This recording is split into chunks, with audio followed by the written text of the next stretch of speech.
I'm really honored to be moderating this inauguration panel today, and for several reasons. First, it's an honor to be participating in the inauguration of Swarthmore's new president, Rebecca Chop. Second, it is a great honor to be introducing these three luminary alumni. And it is finally an honor to be part of a consideration of so important a topic as reimagining civil discourse. My 27 years at Swarthmore College have provided ample occasions of just such civil discourse, heated and contentious at times, but nearly always civil.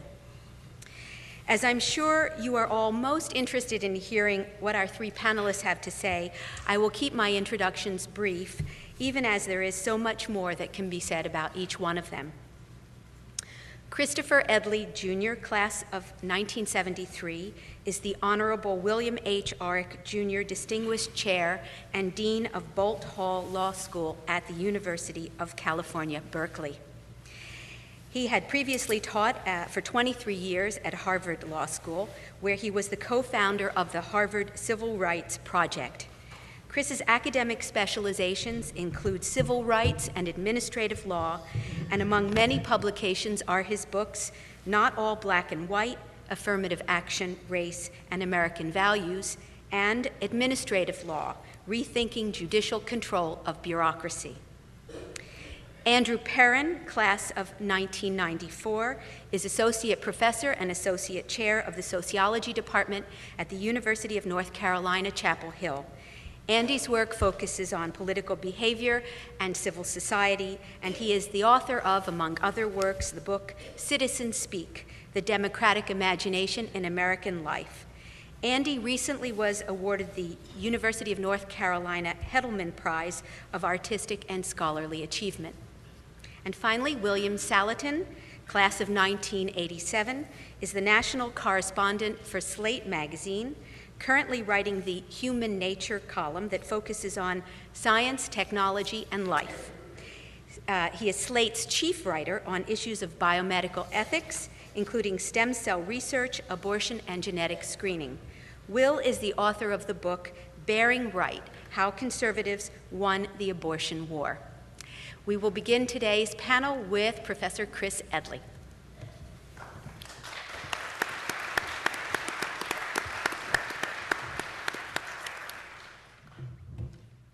Thank you all. It is, I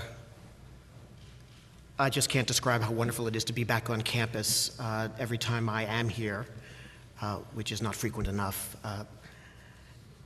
Swarthmore's present and past just take my breath away.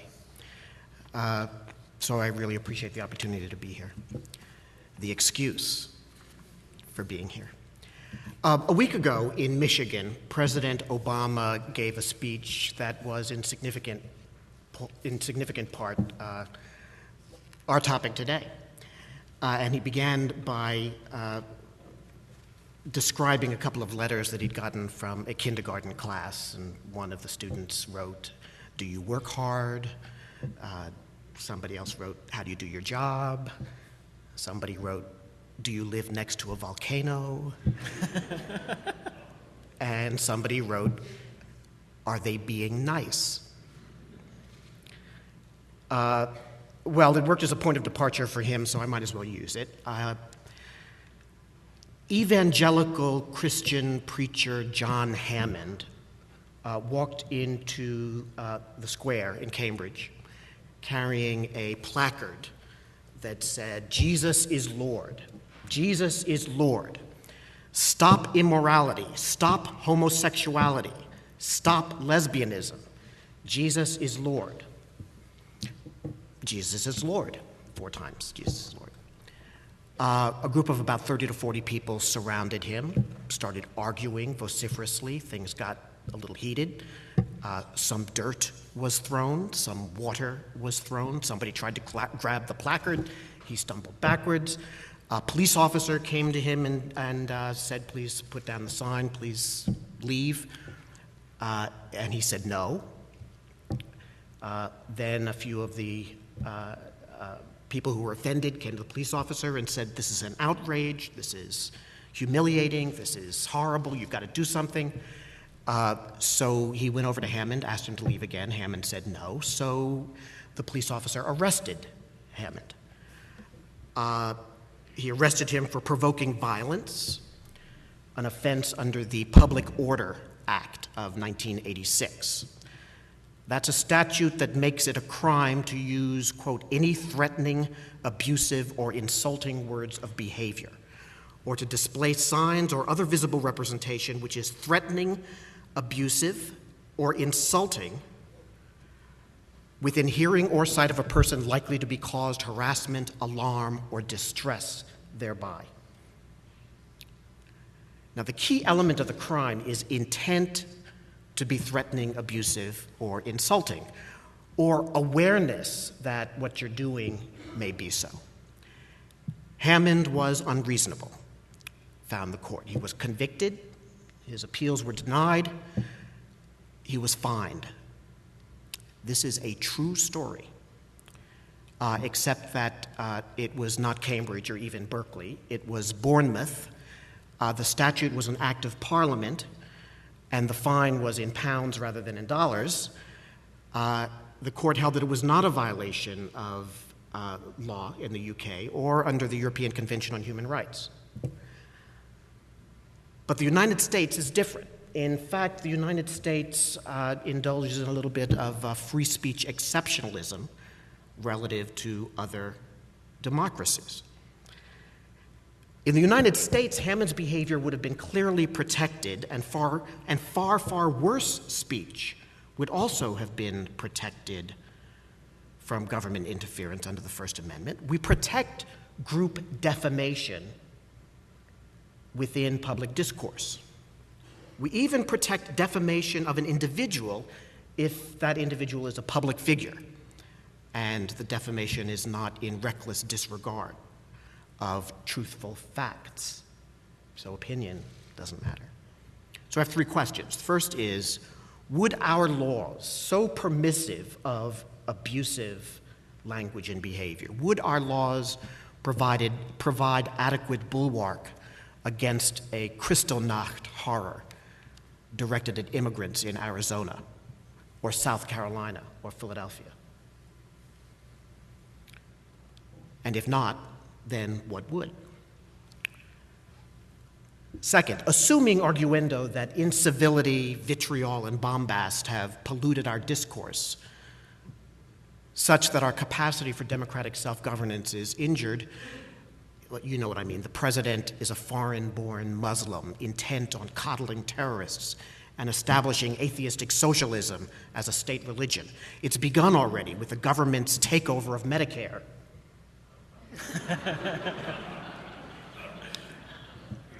Well, if discourse is so polluted, what is to be done? And third, what can higher education do? Those are my three questions. I'm not going to answer any of them. But I do want to say that this attitude that we have towards protecting offensive, hateful speech, which was not always thus. American exceptionalism has really become so exceptional only in recent decades. The First Amendment was ratified in 1791, but in 1798, Congress enacted the Sedition Act, which made it a crime to publish any false, scandalous, and malicious writing with the intent to defame the government or bring it into contempt or disrepute, or to excite against the government the hatred of the good people of the United States.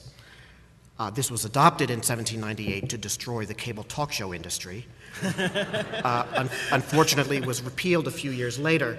But meanwhile, several people were convicted, including a congressman from Vermont who was convicted of accusing President Adams of unbounded thirst for ridiculous pomp, foolish adulation, and selfish avarice. Where's President Chop? Thief, traitor, that was George Washington. Burned in effigy, that was John Jay. Stoned while walking down the street, that was Alexander Hamilton. The congressman from Vermont, Congressman Lyons, actually attacked a Federalist from Connecticut on the floor of the House with a pair of fire tongs. There were rumblings of insurrection around. So the Republic was fragile, and the Sedition Act was passed because of this sense that public discourse could be risky to the Union. And the Sedition Act was not an isolated example, the worst, certainly, but not an isolated example over our history. In 1919, the distinguished jurist Oliver Wendell Holmes penned an opinion that announced the clear and present danger exception to the First Amendment. So speech could be regulated if it posed a clear and present danger. Sounds like a tough standard, but in practice it was complete and utter mush. It supported the Palmer riots. It supported numerous people being arrested, including Eugene Debs, for urging people to protest the draft, and so forth. And indeed, in democracies, Western democracies around the world, people were arrested regularly for what we today would consider acts of free speech. Current doctrine says, in essence, your speech is protected unless they're fighting words, unless they imminently incite violence. Not violence next Thursday, probably not even violence this afternoon, but imminent violence, not simply offensive. Hate speech is highly protected no matter how obnoxious, at least in the public space, in the public sphere. The solution that the law recommends is more speech. More speech. The simplest way to think of it is that any kind of government-sponsored content regulation is obnoxious to the First Amendment and must be justified by a compelling interest and must be narrowly tailored.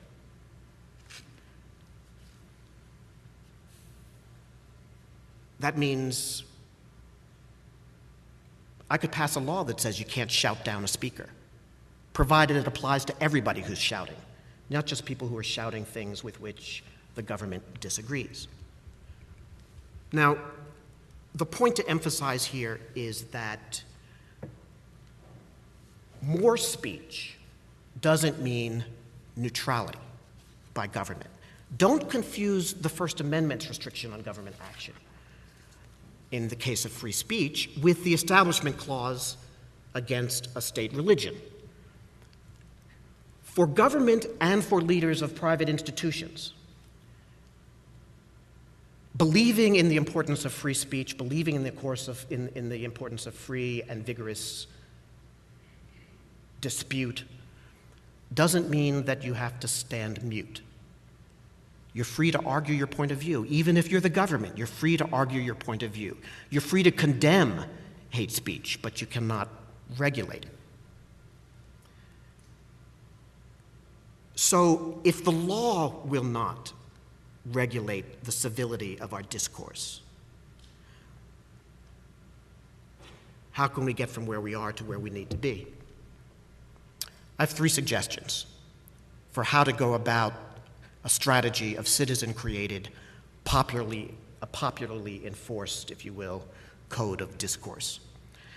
Three suggestions. One is, I think we need to recognize that a disposition toward truth-seeking is not just a fundamental academic value, but a civic virtue. Civic virtue to be taught, cherished, celebrated, and demanded. Second, I think we need a project of normativity reconciled with complexity, by which I mean not silence in the face of hateful speech. We can have a normative stance against hateful speech, but we must couple that with an appreciation that none of the important issues are simple. None of the important issues are simple. This, by the way, is why legal training is great. In fact, I would call it the pinnacle of a liberal arts education. Can you see it there? Because one of the things you learn in law is not simply to be disputatious, but to think hard about the best argument on the other side, to appreciate not just the strengths of your argument, but the strengths of the other person's argument. And that appreciation for complexity, that search for complexity, combined with normativity, is what I think can fuel an effort to reclaim civic discourse. And the third proposition I'd offer is that we really need to be self-conscious about building institutions that are guardians of civility. Institutions like media watchdogs, efforts on blogs and elsewhere to hold up poor behavior of officials to public ridicule, and finally, education.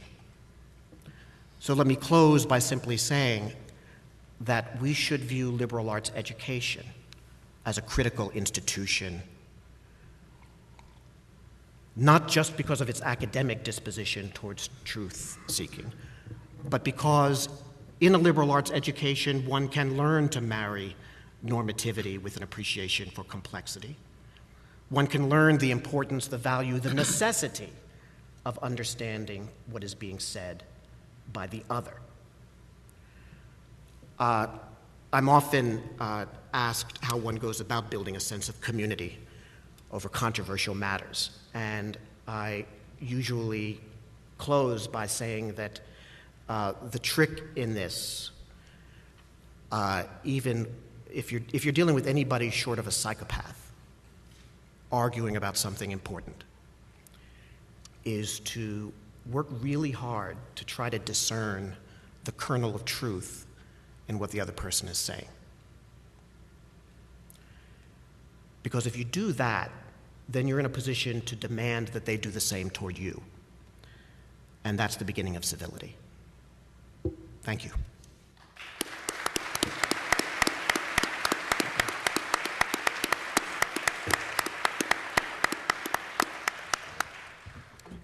Will Saletan will speak next. Well, first of all, I'm really mad at Chris because 15 minutes ago, everything I had to say was original.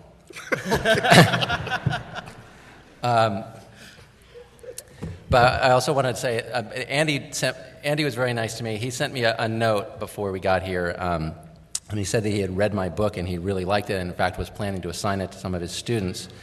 And I work on the internet, so I was just so moved and impressed that somebody, to meet someone who had actually read a book. On Kindle. No. It was bound. Yeah. And I guess it seems kind of odd to joke about people on the internet, which is my world, not reading. After all, the internet is supposed to be all about reading, and it has that lovely word "inter" in it. So, thanks to modern communications technology, we have more opportunities than ever before to expose ourselves to a wide variety of ideas and information. The problem is not the technology, the problem is us. We're still human, we still have human failings, we still want to be with people who are like us, who think like us. Too often we don't want to be challenged, we certainly don't want to be corrected. And among the things that I have to now follow Chris's footsteps on is, I was going to quote President Obama last week, but the speech is so good that I'll quote another part of it. The president criticized what he called the echo chamber of today's electronic media. He told the graduates, quote, "We now have the option to get our information from any number of blogs or websites or cable news shows." He said, "If we choose only to expose ourselves to opinions and viewpoints that are in line with our own, studies suggest that we become more polarized, more set in our ways." He said this trend doesn't just fracture society. He said it, quote, "prevents learning." And that is very important. And in fact, some bloggers on the internet have been talking about this echo chamber problem for the past month or so. And they have given it a very Swarthmore kind of name. This is not a phrase I would have expected to hear since I left this hallowed ground. They have called it epistemic closure. And the truly pointy-headed among you will know that we are now abusing the actual term epistemic closure, which has a slightly different meaning. But the way it's been defined in the blogosphere is confining yourself to a mutually reinforcing network of partisan commentators and news sources. And what's different is you could always hide before. You could always not know what was out in the broader world, but now you have the illusion that there's a whole bunch of sources, right? And if you're sampling 10 different wingnut websites, you feel like you're getting a cross-section of the world when you're really not, and everybody's reinforcing everyone else. So if you watch only Fox News, or if you read only angry left-wing blogs, you can become closed to contrary information, and you can lose touch with reality. And this concern dovetails with a couple of things that President Chop has been talking about. She has been having a listening tour. I thought, well, I think I'll listen to the listening tour. So I went online and I got the MP3s of a couple of her talks. And there were a couple of things she said that really struck home for me. One was she talked about diverse and deliberative communities. And another one is she talked about the importance of making students agents of their own learning, which I gather is part of the non-official mission statement of the college. And these are two very important things to remember for all of us who have gone or are going out beyond campus into the broader world of civil discourse. We have to continue to be agents of our own learning. And to achieve that, we have to be involved in communities that are not just deliberative, but diverse. Now, when I was here, diversity was kind of a boast, right? I think it still is. And this campus should be proud of its diversity. But the diversity you need most in life isn't the kind you have, it's the kind you are not even aware of. It's not just diversity of color or gender or geography, it is diversity of thought.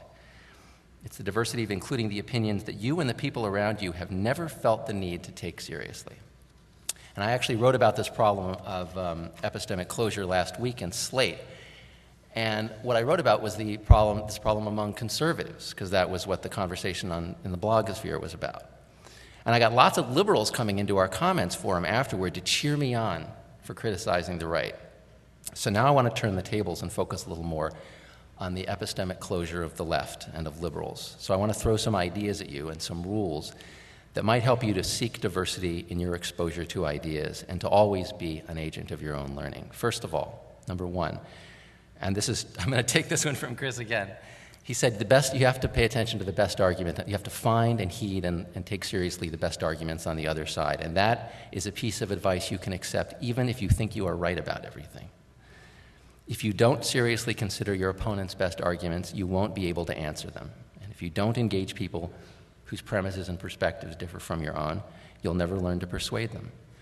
And I had an experience like this when I was a student here. And this is 1984, there was a thing called the Nuclear Weapons Education Project, and I think some people may remember it. And a professor who I had at the time, and who is now a dear friend of mine, who was leading the class, the session, he said, I don't think we have any reason to fear the Russians. Now, this is at a time when the United States had 2,000 nuclear intercontinental missiles, and the Soviet Union had 7,000. No one said a word to that. I was in the room. I didn't say a word to that. And we might end up concluding that on balance, we should reduce nuclear arsenals and that the fear of the Soviets was overblown, but nobody contradicted that. And that was our failure at an institution that thinks of itself as being open-minded and challenging. Second, never define yourself by an enemy. I don't know if you guys have been following in the news the last couple of days a dispute over the what's called the Terrorism Expatriation Act. Essentially, it would revoke the citizenship of someone who is suspected of participating in a terrorist act. Let me get a show of hands around the room. Who is on Hillary Clinton's side of that argument, and who is on John Boehner's? Anybody on Hillary Clinton's?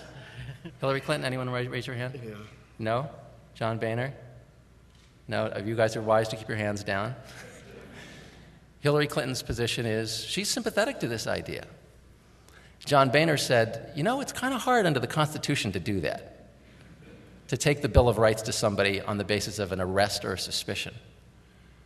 Because you could pretty much kiss your Bill of Rights goodbye if something like that got passed. That's my opinion. But it's the Republican leader of the House who stood up for that. And it's the Democratic Secretary of State who did not. And it's always important to remember, just because George W. Bush or John Boehner is on the other side does not mean you should take the side against them. But too often that is an index that we use to decide what position to take. Third thing, seek wisdom and not just victory. On a campus, that should be a pretty easy thing to go along with. This is a place that believes in learning. But I have been with a bunch of bioethicists and talking about stem cell research. And stem cell research is an issue where even the people who are professors who deal in bioethics did three quite irresponsible things in my view, and I told them this. First of all, they misrepresented the Bush policy as a ban on stem cell research when it was a restriction on federal funding of stem cell research of a certain kind. Secondly, they oversold the benefits of embryonic stem cell research, told people you're going to get up and walk, people who are paralyzed are going to get up and be walking in 5 years. And the third thing they did was they undersold the alternatives, one of which, the induced pluripotent cells, is turning out to be pretty much the likely way forward. And why did they do that?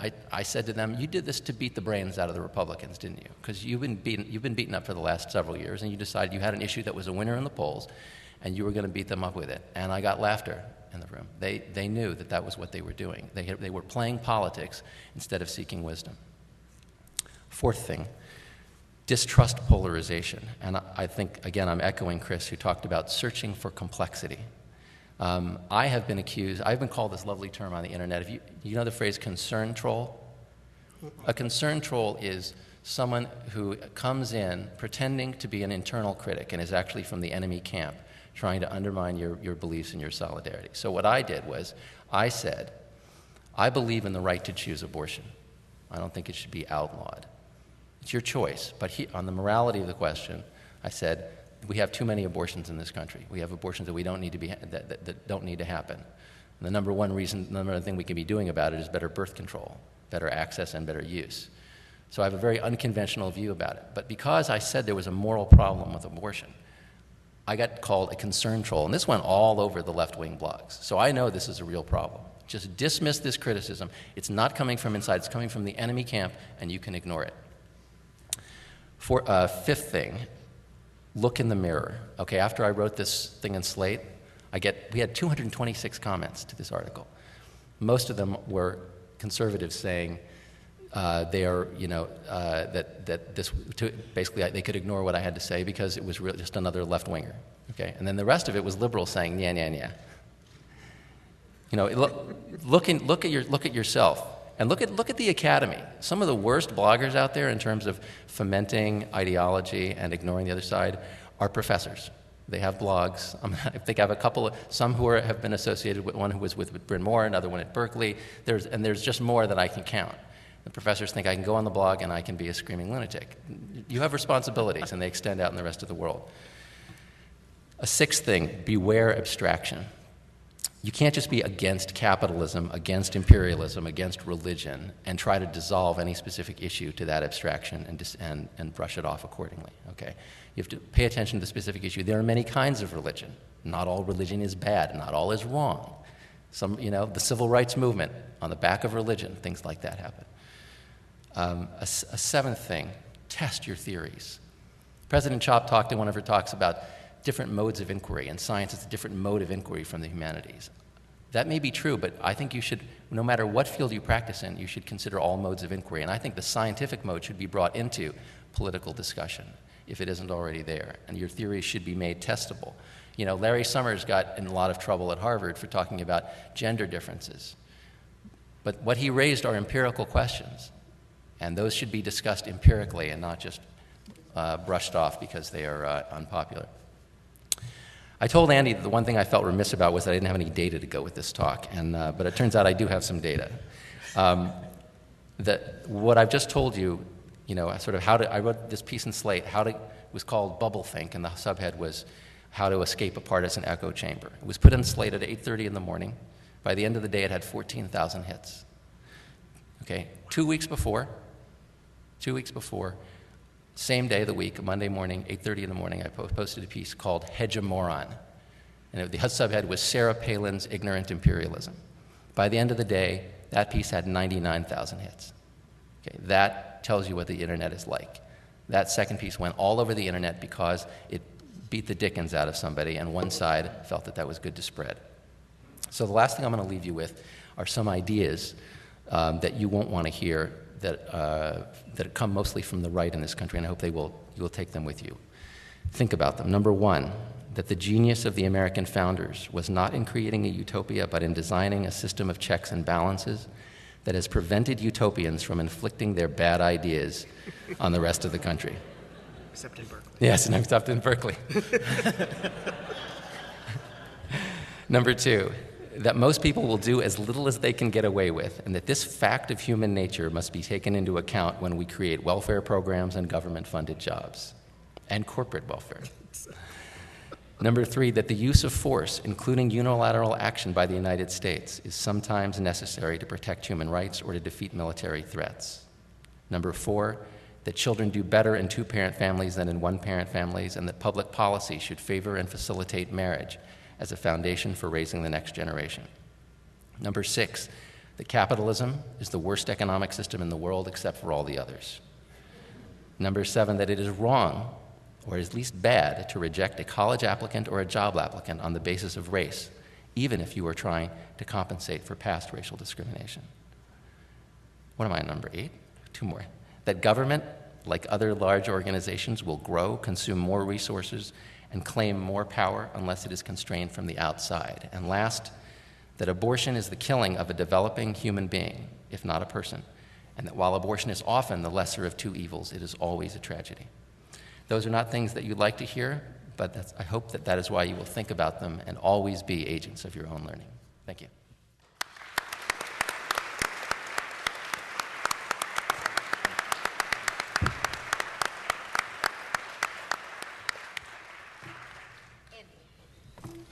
Thank you. This is so much fun. I did, in fact, read Will's book. I didn't know if it was going to be sort of opposition research or just knowing who else was on the panel, but I tremendously enjoyed it, actually, and I am, in fact, teaching it to my freshmen in the fall. So we'll let you know how they liked it as well. One of the things I actually liked about it, which I'll start off, is this idea that sort of choices and categorizations and the launches of ideas have consequences that may long outlast the reasons why we make those choices in the first place. And I think this idea that, is the enemy us or is the enemy the technology? I think actually the enemy is sort of the combination of the two. The technologies enable us to be more private, more echo chamber-ish than we could before be.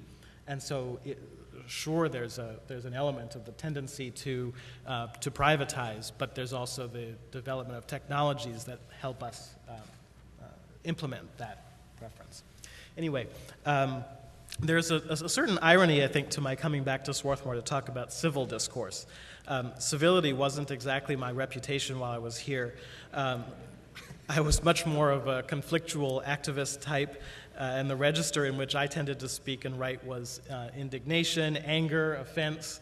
I took the Phoenix on strike my last semester here, and I liked to write vitriolic stuff on the walls of parish parlors when there were these various debates going on. And in fact, I distinctly remember one Tuesday morning when several friends and I decided to attend a meeting of then-President Fraser with his senior staff. We were neither invited nor were we welcome, and frankly, neither we nor President Fraser could have been described as civil during that meeting. But the confrontation did actually produce some more inclusion of students in the matters we were interested in, which had to do with the ending of the divestment from South Africa, which is what we were hoping for. And so I want to, I suppose, problematize a bit the idea of civility as the right question to be asking. Generally, when I talk about citizenship and civil discourse, my shtick is essentially things aren't as bad as they seem. There are both historical and sociological reasons for optimism. And I'll admit, given what we've just heard, that it's been getting harder and harder to sustain that optimism, so I may have to rewrite the shtick a little bit. So I wanted to provide, to begin with, a few items from the news to sort of stoke our worry about the state of democratic citizenship. Item 1, according to the New York Times, there were over 40 death threats against legislators in the first 3 months of 2010, and that's nearly triple the average for that time period. There was a brick thrown through the office of the Monroe County Democratic Party in Rochester, New York, where I lived for a while, which contained the famous quote from Cicero, which Barry Goldwater reinvigorated: "Extremism in the defense of liberty is no vice." Now, regardless of how we feel about the specific issues involved, I think we can all agree that threats of bodily harm and throwing bricks through windows does not constitute civil discourse. Item 2. Glenn Beck on his radio show says that President Obama, quote, will find a gay, handicapped black woman who's an immigrant to be the Supreme Court nominee. Quote, she could be the devil. She can say, I hate America. I want to destroy America. Now, Professor Edley can correct me if I'm wrong, but I assume that there's in fact no chance that President Obama would consider nominating someone for the Supreme Court who says she hates America, or that any of those characteristics would actually be a defense if she had said she wanted to destroy America. Now, lest you think I can think of no examples on the left that invoke this kind of personalist politics, that is, the hatred of an individual person instead of the ideas involved, I actually find Keith Olbermann's Worst Person in the World feature on his Countdown show very similar. Like Beck's statement, it substitutes attacks on the character of opponents for considered argument of any sort. It makes opponents into villains to be destroyed instead of opponents to be listened to or debated. Item 3. According to a poll of Republican voters last month, 57% believe the President of the United States is a Muslim. I told you I'd have some data, Will. 45% believe that he was not born in the United States. 38% that he is, quote, doing many of the things that Hitler did. It's not determined what those things are. So Hitler presumably went to bed at night and woke up in the morning, and so maybe those are the things he's doing. And even 24% that he, quote, may be the Antichrist. I'm not sure, as a social scientist, how you would verify a president's possible Antichrist status, but nevertheless, 24% of Republican voters think that he might be. So if you're not worried about developments like these, you should be. The average length of political sound bites on television has decreased from 42.3 seconds in 1968 to just over 5 seconds last year. And in a study a few years ago, I found that public discourse in letters to the editor, which, by the way, people still read letters to the editor quite frequently, they became significantly more authoritarian in the wake of the 9/11 terror attacks, even among letters that didn't talk about the attacks at all. If, on the other hand, you are already worried about these, I'd like to offer some historical and theoretical reasons to think things actually aren't as bad as they seem. Voter turnout is up. In fact, the 2008 election essentially erased all of the concern with declining voter turnout that we'd been wringing our hands about for years. Most Americans, it turns out, not only know someone they disagree with, but actually know a good number of people they disagree with. And public opinion on big questions is pretty reasonable and pretty stable. Finally, attention to news and public affairs is up. Furthermore, for all the vitriol in the media, most Americans continue to think with concepts of political fairness that transcend their own political concerns, and large majorities actually endorse such concepts on public opinion polls. 78–80% endorse levels of tolerance toward outgroups, homosexuals, atheists, communists, socialists. Between 75 and 80% of people routinely express tolerance toward these groups, even as they also say they don't like them. So Americans are good at separating, I don't like these people, from we should as a society tolerate them. Furthermore, extremist personalist attacks are part and parcel of the American political tradition, as Dr. Edley pointed out, right? This is not a new phenomenon that we call our public figures really vicious names. So I guess I want to ask partly if civility is really the right value to be endorsing. As the political theorist Danielle Allen has pointed out, if we require civility and openness as the tickets to admission to deliberation, we've already avoided doing most of the work involved. Because most of the work of deliberation is actually getting to the point that we can be civil. And so I'd like to suggest instead that emotion, frankness, self-interest, group interest, these are genuine sources of legitimate ideas and preferences. They're fundamentally public registers, and they ought to be recognized in a public sphere, not just for normative reasons, as the political theorists would tell us, but also for sociological reasons. These are the tools real citizens use to approach real problems. Dismissing them as illegitimate only drives them underground and forces citizens to adopt different justifications for their preferences. And in fact, research I did with Monica Prasad and some graduate students at Northwestern and UNC showed that people do just that. That is, when their beliefs and positions are threatened, they backfill with new reasons, new rationality, new rationalizations for their positions. So to not take seriously these kinds of non-civil, even non-rational motivations is a sociological mistake as well as a normative mistake. On the other hand, there are, of course, kinds of discourse we ought to be very worried about, and that are, in fact, both prevalent and very toxic. These include lying, name-calling, and the denigration of the person of others, as I discussed with Keith Olbermann and Glenn Beck. It's important to recognize that these are not necessarily new or even on the increase, but that they do remain prevalent, and there's evidence that they're effective, such as the polling numbers I showed you earlier on Republicans' beliefs about President Obama. One of the reasons to be optimistic about civic discourse, though, is that many citizens continue to crave and actively look for ways to express and discuss ideas and views in publics. Many of these publics are technologically mediated. That is, the discussions don't take place in real space at all, but on talk radio, television, the internet, newspapers, and so on. Many of these spaces, particularly cable TV, talk radio, and internet blogs, are so intensely partisan that they offer little hope of hearing or speaking to someone who disagrees. This is not necessarily a bad thing, by the way. Diane Mutz has shown that this kind of exchange tends to mobilize citizens. That is, that the epistemic closure is actually a really good way of getting citizens to be engaged in political action.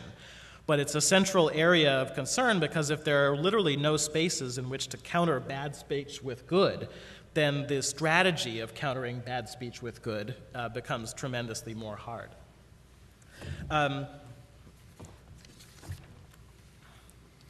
My argument for optimism follows from the mistake that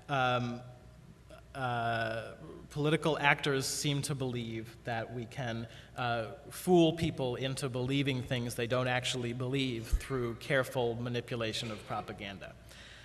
And my argument for optimism, as I said, follows from the fact that that's actually a mistake. The American public remains a public. As I said, people continue to know people they disagree with, and they actually are likely to pay attention to messages they disagree with. Americans continue to have access to disagreement both through personal discussion networks as well as through news consumption. Political scientists Tuckfeld and Sprague found substantial disagreement among Americans' discussion networks. Indeed, on average, Americans expect disagreement from about 40% of the people they know. Americans seek out public platforms that, while hardly deliberative, are active, expressive, frank, and open. And those Americans that participate in such platforms do emerge better citizens, partisan to be sure, but engaged and active. Public opinion is malleable, sure, but it's also pretty resilient. Americans actually don't just believe what they see in the media. So while the threats to democracy and citizenship are real, the opportunities too are real. The very internet that fragments audiences and splinters the information environment offers engaged citizens the ability to talk back, thereby democratizing the discourse. And in fact, while the effects Will talked about are worrisome, a recent study by Matt Getzkow and Jesse Shapiro found that partisan blog readers were more likely than others to visit real news sites as well, and that online news consumption is actually less segregated by ideology than our individual discussion networks. Now, American democracy has clearly never had anything approaching the idealized public sphere many Americans dream of, as Michael Schudson, another wonderful Swarthmorian, has demonstrated. So we can't look to a halcyon past for an ideal of civil discourse. But we also shouldn't succumb to the idea that our current era presents greater democratic challenges than have ever been seen before. Civil discourse is great, but so is uncivil discourse. Particularly when some political actors are dead set on misleading and outright lying for political gain, the right response is incivility. Whatever institutions like Swarthmore, my home institution at University of North Carolina, Berkeley, maybe Slate.com, and so on can do to underwrite cross-cutting, honest, emotional discourse, both civil and uncivil, will be of great service as we tackle enormous challenges both of social policy but also of maintaining and expanding the social and cultural infrastructure of democratic citizenship. Thanks so much.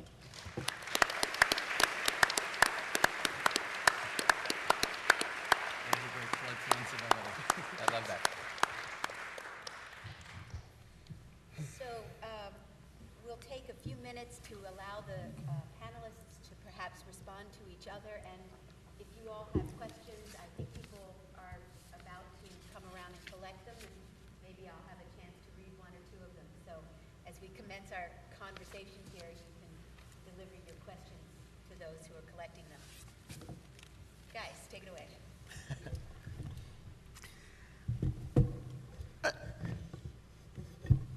I suppose I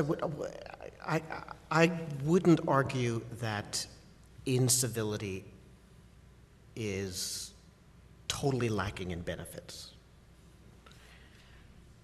But I don't think it's as good. Well, let me take that back. I suppose it depends on what you care about, right? I suppose it depends on what you care about, right? I could imagine you could say that incivility would actually be better than civility if your goal is to excite people's passions so that they participate. But then you have to wonder what will be the result of their participation. So that's the Kristallnacht horror example on the extreme, right? So excite passions to what end? And passions that will be mediated through what processes, through what institutions? Maybe I feel differently about the importance or the permissibility of incivility depending upon who the speaker is. And I think it's different when it comes from a member of Congress than it is when it comes from one of my students. Not because of the age difference, but because of the status difference and the consequences for the broader society. But in general, since I embrace complexity, I agree that corner solutions are abhorrent. So I'm not for pure civility or pure incivility, but we got to get the mix. We got to get the mix right, and I don't think the ideal mix is naturally occurring. We have to be intentional about what we want to shape. I would agree with everything you just said. Partially, I think that people develop political views and preferences for reasons that are not necessarily rational, and so and that the kind of political structure we live under endorses a wide variety of reasons why people might come to their political positions, and so it makes sense, therefore, sociologically, that we pay attention to all the varied reasons why people believe what they believe, and so that's my reason for concern about incivility. I just got something from the Pew Charitable Trusts on my desk the other day, and the front cover in bold letters says a quote from whatever the Pew was who founded it, and it says, "Tell the truth and trust the people." I like that a lot. And it struck me that, in a certain sense, the American right wing at the moment is not telling the truth, but is trusting the people, and the American left wing at the moment is telling the truth and not trusting the people. But I don't know if I can defend that more thoroughly than I had a good example of what you guys were talking about.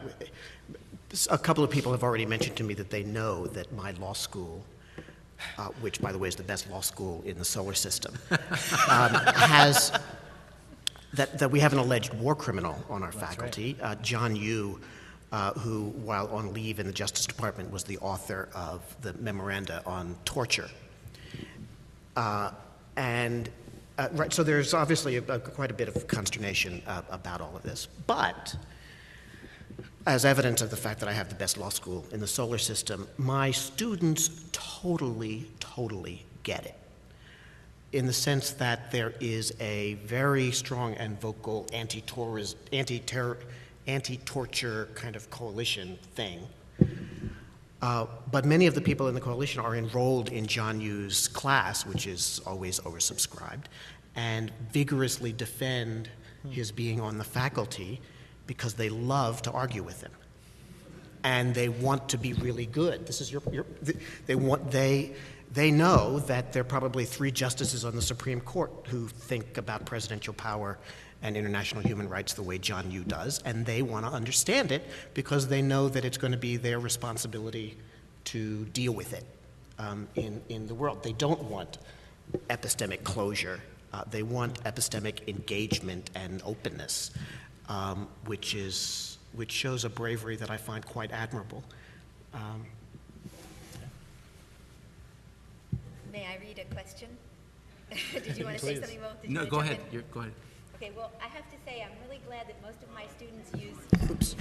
my students use computers now to hand in exams because I can't read the handwriting of some of these. I'd forgotten how difficult it was. Anyway, so here's a question. A very good penmanship as well. Maybe that's why I'm reading it. What is the relationship between civil disobedience and civility? And there's reference here to lunch counter sit-ins, anti-war demonstrations, Susan B. Anthony illegally voting in order to make a statement that she should have the right to vote, and so forth. Go ahead. I don't have any data. I don't have any data either. I mean, I think that's a terrific question, and it gets at this question of the role of incivility as well. Now, much civil disobedience is conceived in a civil mode, hence the word, but it is certainly perceived often by those it opposes as being tremendously uncivil. And so I suppose my view would be that incivility, disobedience are some of the sort of weapons of the weak. They're the opportunities for people who don't get entry into standardized civil discourse to sort of make points known anyway. So let me take maybe a controversial status here. I mean, I don't know what civility really means, but it strikes me that it means something more than politeness in this context. It may mean not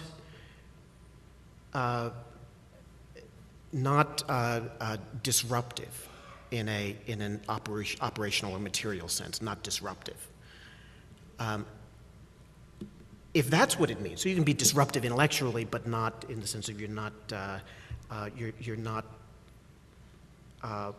causing an institution or a forum or something to grind to a halt and not be able to function. I think it would probably be difficult to characterize that as civil.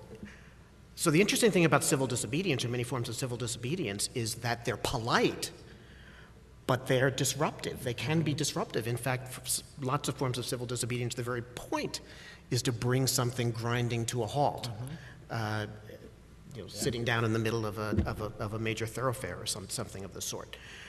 So I guess I view in Venn diagram forms, I view those probably as circles that have some overlap, civility and civil disobedience. But I think there's some concepts that distinguish the two. Yeah, I love the Venn diagram idea because to me, what's great about civil disobedience is it's an attempt to create a hybrid structure. It says exactly that. We're going to be disobedient. What the injustice here requires some disobedience, and yet it's going to be civil. We are going to have boundaries to it. So you're going beyond a boundary, but you're creating a further boundary. And the difference, for example, there are people who bomb abortion clinics, and then there are people who chain themselves together in front of abortion clinics and get taken away by the cops. And that is an extremely important difference. You may not like the people who chain themselves together, but they are not killing people. And I think it's important for us, and picking up on what Andy said about having outlets for, the system needs to have outlets for irrationality and for all kinds of political feelings, and it's very important to have a structure like that. Actually, let me elaborate that. I'm sorry, I'm professor mode here. There's bombing the clinic, there's chaining yourself to the gate, and then there's just standing outside peacefully talking, holding placards, etc. The middle one is civil disobedience. When somebody says, don't arrest them, it's just civil disobedience. Sorry. The point of civil disobedience is to break the law. That's the point. That's what makes it disobedient. Get it? So, right? The third thing, the standing around just carrying it, that's just called free speech. That's not civil disobedience. That, in fact, is lawful. We protect it. And what's totally impressive about that to me is these are people who have decided we are going to break the law. And yet, having violated the law and made that decision consciously, they are drawing their own boundary beyond that and saying we will not go beyond that. This is what we will do and no more. Yeah. I'd like to ask a follow-up question to that question.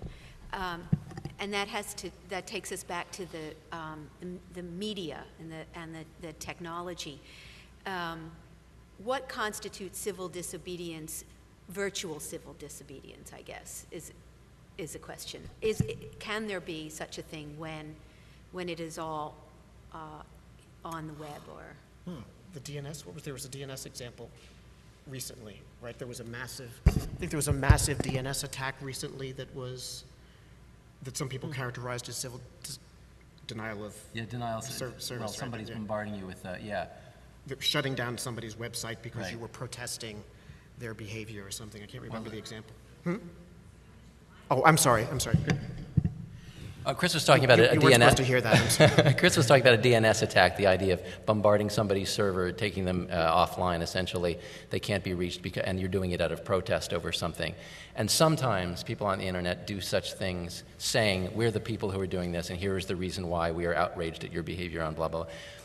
But most of the time, the DNS attacks are sabotage, and the people try to hide themselves. And if you are hiding your cause, to my mind, that is not civil disobedience, because the principle of civil disobedience should be that you have a cause, you have a justice that you believe in, and everybody must know about that. Otherwise, it's just vandalism. Yeah. I think we have time for one more question. Would each of you comment on... No, that's hard. That's hard to read? Well, It's hard to answer. I'm challenging myself and you. Okay, would each of you comment on Glenn Beck, Rush Limbaugh, and Hannity? Thanks. And with a little provocation. Well, the short answer is they're crazy, and they're very bad but having said that, don't ignore everything they have to say. It's mostly a waste of your time, but if you hear that something was said by one of these guys, it occasionally will turn out to be useful, and my example of it is I just this week watched video of Glenn Beck on a sofa with a bunch of conservatives, well, so-called conservatives, I don't think of this as a conservative position, talking about the Times Square bomber, the alleged Times Square bomber, and whether his citizenship should be revoked. And this is at a time when Joe Lieberman and others and Hillary Clinton are out there saying, and Glenn Beck sat on the sofa with these people and took a beating from the other right-wingers on the sofa for saying, I'm sorry, the Constitution does not permit you to strip people of citizenship and the Bill of Rights because you suspect them. We're talking about an American citizen. Someone could do this to you without conviction, just take away your rights and your Bill of Rights. So that is a little reminder that I got this week not to dismiss out of hand everything that these talk show hosts have to say. So that was the same example I was going to use. So maybe that's just maybe that's just an example of a stopped clock being right twice a day. But it is the job of conservatives to have their clocks stopped so that they can tell you what it was.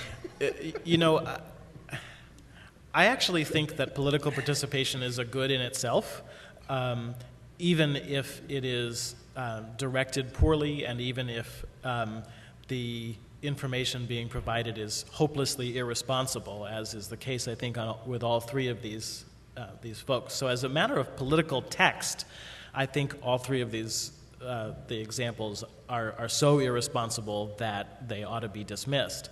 But the reality is that they're not dismissed, and so from a sociological perspective, I think what's more important are there ways that we can think of forums in which they could be, disputed. And my biggest concern in my otherwise optimistic shtick is that there are fewer and fewer such forums in which they can be sort of carefully and seriously disputed. But, given that many Americans do pay attention to these texts, I think it's a mistake to dismiss them as being so crazy as to be irrelevant, because they're clearly not irrelevant. I'm reminded, Barack Obama, I guess somewhat famously, just always tells the people around him, don't watch that stuff. Do not watch cable television unless it's a basketball game. And now he doesn't, and he, don't watch it on the left or the right. He just thinks it's toxic for the brain. By the way, he was a student of mine at Harvard Law School. I taught him everything he knows. It's true. It's really true. He had no sense of direction, and he'd come in. I can't do, Professor Edley. I just don't think I can do it. I just don't think. Yes, you can. Yes, you can. Yes, you can. But he. But it's not epistemic closure, because one thing that Barack does do is he voraciously reads criticism. And he just tries to look for more thoughtful presentations of it. So this is why it seems to me it's interesting in Great Britain and many other parts of Europe. There was a case, for example, of a shop owner in Britain who, shortly after 9/11, put a sign in his window that said, Muslims out of Britain, and a couple of other things like that. Just kind of angry stuff. Arrested, prosecuted, 6 months in jail. Meanwhile, a book or a magazine article gets published that is equally hostile, arguably even more hostile, but in a tone or in a format or something that, for whatever reasons, that passed muster. So there was an effort, which frankly I don't think is intellectually coherent, but at least in that society they're trying to make an effort between having crazy views that are articulated in a way that they somehow feel is counterproductive and unnecessarily injurious to the listener, while still feeling as though there must be room in the public space for the content, for the ideas. As again, I don't think that would work, and it's certainly not consistent with our more recent American traditions.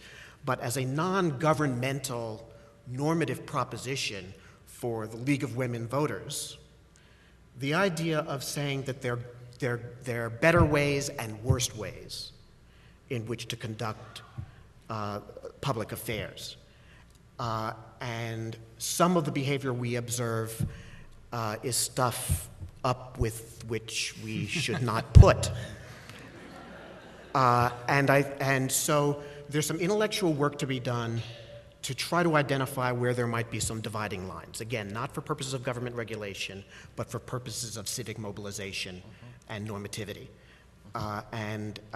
It is a very, very hard problem, which is why it needs really smart people to think about it.